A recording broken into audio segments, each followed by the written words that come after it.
ఇష్టమైన కర్రీ కోడిగుడ్ల పులుసు. చేపల పులుసు మించి ఉంటుంది చిక్కగా చేసుకుంటే. చూసారా ఎంత కలర్ఫుల్గా ఉందో.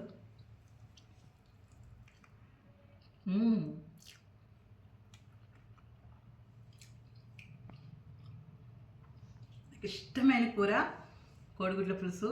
అది మెంతులేసి చేపల పులుసులా ఉంటుందండి.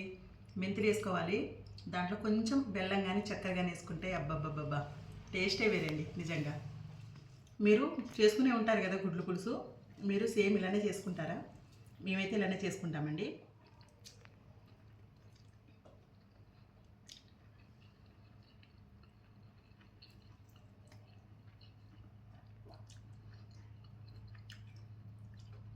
గుడ్లో ఇట్లాగా పులుసు పెట్టుకుందానండి, చాలా బాగుంటుంది.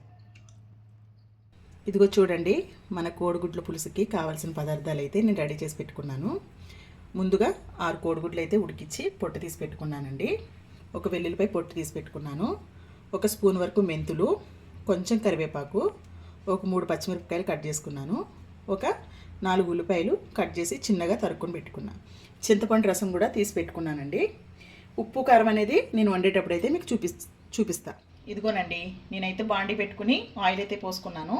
ఈలోపు మనము గుడ్లకైతే మంచిగా నాటు పెట్టుకోవాలి. ఇదిగోనండి, మనమైతే గుడ్లు మంచిగా ఇట్లా ఫోర్క్తో నాట్లు అయితే పెట్టుకోవాలి. ఇట్లా నాట్లు పెట్టుకుంటే మనకి పులుసు అనేది లోపల వరకు వెళ్ళి గుడ్లు అయితే చాలా టేస్ట్గా ఉంటాయండి. ఓకేనా? అన్నీ ఇదే విధంగా పెట్టేసుకోవాలి. ఆయిల్ అయితే హీట్ అయిపోయిందండి. 1 స్పూన్ వరకు పసుపు వేసుకోవాలి. వేసుకున్న తర్వాత మనం గుడ్లు వేయించుకుందాం.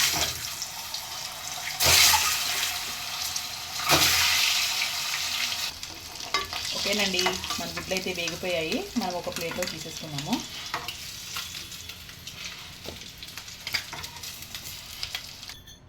ఇప్పుడైతే మనము మెంతులు వేసేసుకోవాలండి. మెంతులు చిట్టుపెట్టలాడినప్పుడు మనము వెల్లుల్లిపాయలు ఒలుచుకున్నాను కదా, అవి కూడా వేసుకోవాలి. పచ్చిమిర్చి, కరివేపాకు, ఉల్లిపాయలు కూడా వేసేసుకొని మంచిగా వేయించుకోవాలి. ఇప్పుడు మనము కళ్ళుప్పు అయితే వేయాలండి. కొంచెం ఉల్లిపాయలు మంచిగా మగ్గుతాయి. వేసిన తర్వాత అంతా కలిసేటట్టు కలుపుకొని ఒకసారి అయితే నేను ఉల్లిపాయలు మగ్గే వరకు మూత అయితే పెట్టేసుకుంటాను. ఓకేనండి, మన ఉల్లిపాయ అయితే మంచిగా ఫ్రై అయిపోయింది. చూసారా ఎంత మంచిగా మగ్గిపోయినాయో. ఇప్పుడు మనము ఉప్పు కారాలు వేసుకుందాము. 1 స్పూన్ వరకు కారం వేసానండి. నేను ఆల్రెడీ కొంచెం ఉప్పు ఇందాక మగ్గేటప్పుడు వేసాను, ఇంకొంచెం వరకు ఉప్పు వేసుకున్నాను. పసుపు కూడా గుడ్లు వేయించుకున్నప్పుడు వేసుకున్నా కాబట్టి ఇప్పుడు ఒక చిటికెడు పసుపు అయితే వేసుకుంటున్నాను. మంచిగా మనము మొత్తం అంతా ఒకసారి అయితే కలిపేసుకున్నాము. ఈ పులుసు అనేది చాలా చాలా బాగుంటుందండి. చిక్కగా పెట్టుకోవాలి, ఇగురులాగా మంచిగా పెట్టుకుంటే మనకి 3 రోజులు బయట పెట్టేసినా కూడా ఈ పులుసు ఖరాబ్ కాదు. చాలా చాలా బాగుంటుంది ఈ గుడ్ల పులుసు అయితే. ఇప్పుడు మనము చింతపండు పులుసు ఆల్రెడీ నేను తీసి పెట్టుకున్నాను. ఈ చింతపండు పులుసు అనేది నేను ఇందులో వేసేసుకుంటా.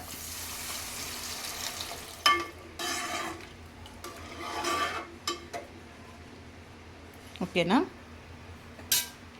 ఇది మంచిగా ఉడుకు పడేసరికి నేను కోడిగుడ్లు అనేది వేస్తానండి. ఇప్పుడు మనము ఒక 2 నిమిషాలు అయితే మూత పెట్టేసుకుందాము. ఓకేనా? ఓకే అండి, మనం ఒకసారి అయితే చూసుకుందాము. చూసారా మంచిగా మన పులుసు అయితే మంచిగా ఉడుకుతుంది కదా. ఇప్పుడు ఈ స్టేజ్లో ఉండగానే మనమైతే కోడిగుడ్లు అయితే వేసేసుకుందాము.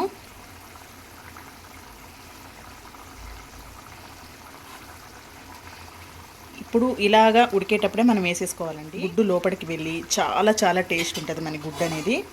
ఓకేనా? ఎంత చిక్కగా అయిపోద్దంటే చిక్కగా అయిపోయే వరకు మనమైతే ఉడికించుకోవాలి. మళ్ళీ ఇంకొక 5 నిమిషాలు అయితే నేను మూత పెట్టి మంచి ఉడికిన తర్వాత మీకు చూపిస్తాను నేను. ఇదిగోనండి, ఒక 5 నిమిషాలు అయితే అయింది. మనమైతే ఒకసారి చూద్దాము. చూసారా? ఇప్పుడు మనము ఒక ఒక్కటి యాడ్ చేసుకోవాలండి. అదేంటి అంటే నేనైతే వేస్తాను చక్కెర అండి.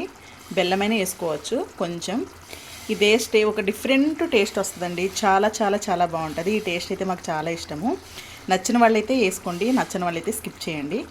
పులుసు కూరల్లో మనం ఏ పులుసు కూరల్లో అయినా కానీ మనము కొంచెం షుగర్ కానీ పంచదార కానీ కొంచెం బెల్లం కానీ వదులుకుంటే ఆ టేస్టే సూపర్ ఉంటుందండి. ఈ పులుసు అంతా పెట్టింది ఒకంత అయితే చక్కెర వేసిన తర్వాత, చక్కెర అయినా కానీ బెల్లం అయినా కానీ వేసిన తర్వాత ఆ పులుసు టేస్ట్ మొత్తానికి ఒక డిఫరెంట్ టేస్ట్లో చాలా బాగుంటుంది. మాకైతే ఆ టేస్ట్ చాలా ఇష్టము. మీకు ఒకవేళ నచ్చితే వేసుకోండి, లేదంటే స్కిప్ చేయండి. ఓకేనా? ఇంకొక 5 నిమిషాలు అయితే మనము ఇంకా ఉడికించుకుందామండి పులుసుని.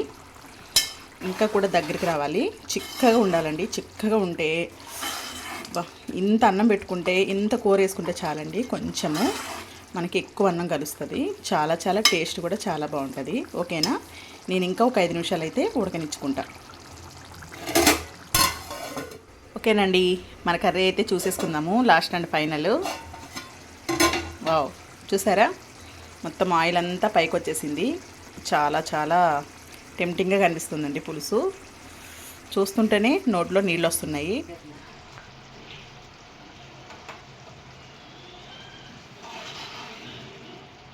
ఓకేనండి, నేను పులుసు అయితే టేస్ట్ చూస్తాను ఒకసారి.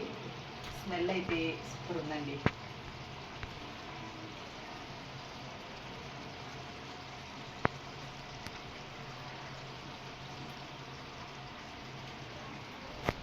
సూపర్ వచ్చిందండి. టేస్ట్ అయితే చాలా చాలా బాగుంది. కోడిగుడ్ల పులుసు చాలా సింపుల్గా అయిపోతుంది, చాలా టేస్ట్గా ఉంటుందండి. ఇదైతే ఈ పద్ధతిలో ఎప్పటి నుంచో నాకైతే చిన్నప్పటి నుంచి తెలుసు ఈ పద్ధతి. పులుసు, కోడిగుడ్ల పులుసు మా నాన్నమ్మ వాళ్ళు, మా అమ్మ వాళ్ళు ఇదే విధంగా పెట్టారు. ఒక టమాటా కానీ కొత్తిమీర కూడా వేయనండి ఇందులో. నేను ఓన్లీ కరివేపాకు ఒక్కటే వేస్తాను. చాలా చాలా చాలా బాగుంటుంది. ఒకసారి నేను ఎలా చేశానో సేమ్ టు సేమ్ మీరు కూడా అలానే ట్రై చేయండి. మీరే చెప్పేస్తారు. స్మెల్తోనే కడుపు నిండిపోద్దండి, అంత టేస్ట్ అయితే ఉంటుంది కోడిగుడ్ల పులుసు. ఓకేనా? ఈరోజు మా సండే స్పెషల్ కోడిగుడ్ల పులుసు అండి. ఇదైతే మాకు చాలా ఇష్టము. మా ఇంట్లో చాలా ఇష్టంగా అయితే తింటారు దీన్ని. ఓకేనా? మన పులుసు అయితే రెడీ అయిపోయిందండి. నేనైతే ఇంకా స్టవ్ బంద్ చేస్తాను. ఇంకా మనము భోజనం చేసుకున్నప్పుడు మాట్లాడుకుందాం. ఇదిగోనండి, లంచ్ చేయడానికి అయితే రెడీ అయిపోయాను. చూసారా మన గుడ్ల పులుసు ఎంత చిక్కగా, ఎంత బాగుంటుందో. టేస్ట్ అయితే చాలా బాగుంటుందండి. నాకు చాలా చాలా ఇష్టమైన కర్రీ కోడిగుడ్ల పులుసు. చూసారా ఎంత కలర్ఫుల్గా ఉందో.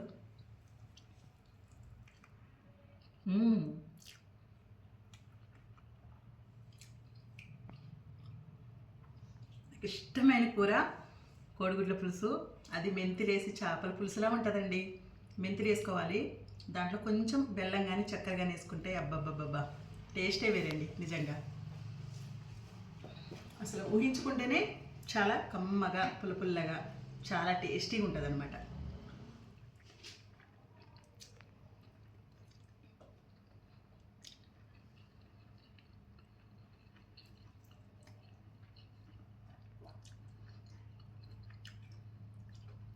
గుడ్లో ఇట్లాగా పులుసు పెట్టుకుందానండి, చాలా బాగుంటుంది.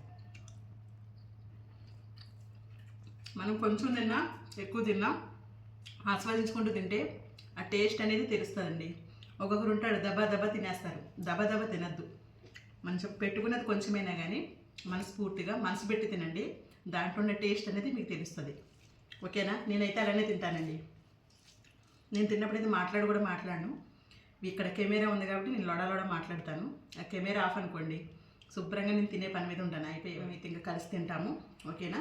ఈ రెసిపీ కనుక మీకు నచ్చినట్లయితే నా రెసిపీకి ఒక లైక్ అయితే చేయండి, సపోర్ట్ చేయండి. నా ఛానల్ని సబ్స్క్రైబ్ చేసుకోండి.